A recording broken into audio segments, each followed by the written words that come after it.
Ev to Phil, July 30th, 1941, 8 p.m. My sweet, well, well, well. You certainly can say pretty things when you want to. I think you write most becomingly. I simply condemned you for having neglected to write all week. Your letter did not come up to my expectations after waiting for so long. That unfavorable letter from the board annoyed me no end, so I took it upon myself to call Mr. Hiley. I explained what had taken place and asked his advice, saying I was utterly helpless, and since he is familiar with our case, I thought he could be of some aid. He told me to send them, the draft board, a letter explaining what had happened, rather than see them personally, because everything you tell them goes in one ear and out the other. I am sending them a letter today. It's a short, concise one, and I'm enclosing the copy I have of the letter sent to Captain Muth. Mr. Hiley was unusually cordial and sympathetic, which I learned is due to the fact that he has obtained his marriage license. Lil Levy noticed it in the paper and called me. Lil incidentally wants to know if you ever got those towels. Let me know, will you? I hope the draft page 2 board will see fit to retract their unfavorable statements.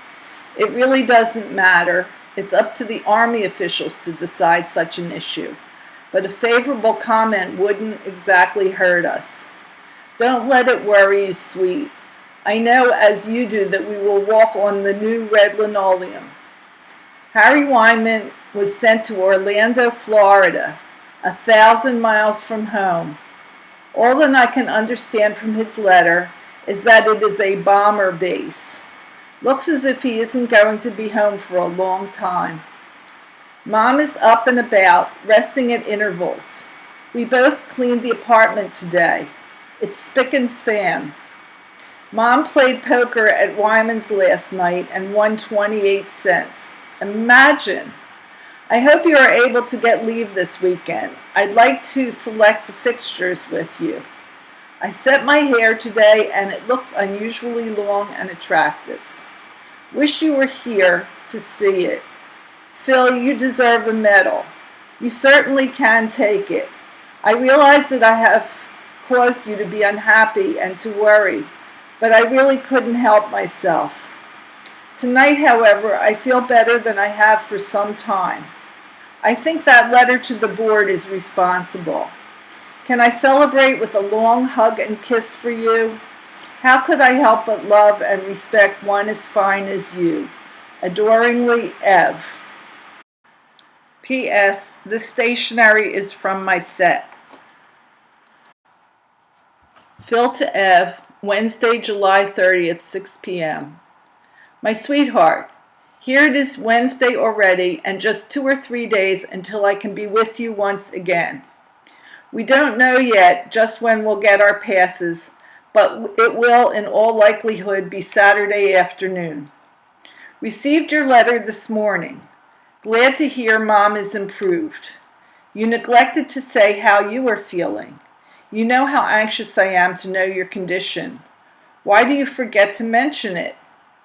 Today was a half holiday, as I informed you yesterday, so as soon as we were free, I hit the hay for a few hours and awoke feeling refreshed. Tomorrow may be another easy one, as it's payday, and we usually kill half a day getting paid. The $3 came in mighty handy, as I repaid Marcel the debt I incurred to come in last weekend. I found it necessary to borrow $1 from him to carry me to payday. About the affidavits. Beck, the company clerk, tells me the mail clerk doesn't remember seeing an envelope addressed to Captain Muth. I fear the letter was forwarded to him at Fort Dix before it reached the mail clerk. If this is the case, all I can do is wait patiently for the captain to send it back here. However, if he doesn't do so by the early part of next week, I'll ask Lieutenant Miller to take steps about procuring them from the captain. Our headache is still the Selective Service Board. I was wondering if your friend, Mr. Weinstein, who I understand has some influence with the Pennsylvania Board of Appeals, could help us out in this respect. You might get in touch with him and find out. I'm so impatient to get out of here that I find it next to impossible to take an interest in everything that goes on. Jack says I'm getting to be a lousy soldier. I agree with him. How can I concentrate on soldiering when my heart and mind are literally miles away? Even if I knew definitely that I couldn't possibly get my discharge, I might be able to get my mind down to the business at hand, figuring, page 2, that I might as well make the best of the situation. But as everything is so unstable, I can't help wishing, hoping, and thinking about ways and means of getting my discharge. Anyhow, baby, just as long as there's life, there's hope. Somehow I can't get discouraged for long. I found a sure cure for the blues. Whenever I'm feeling low and catch myself at it, I think of you. I picture to myself how you looked when I first met you, the dress you wore, the things we did, and the places we went together. Before long, I feel all warm and sweet inside, and life is once again a beautiful experience. Try it sometime, sweet. And if those memories are as dear to you as they are to me, I know you'll find them a surefire antidote for any ill feeling that's rankling inside you. Be well and happy, my sweet, and secure in the knowledge that I love you with everything that I am or ever hope to be. Love to all, forever, your Phil.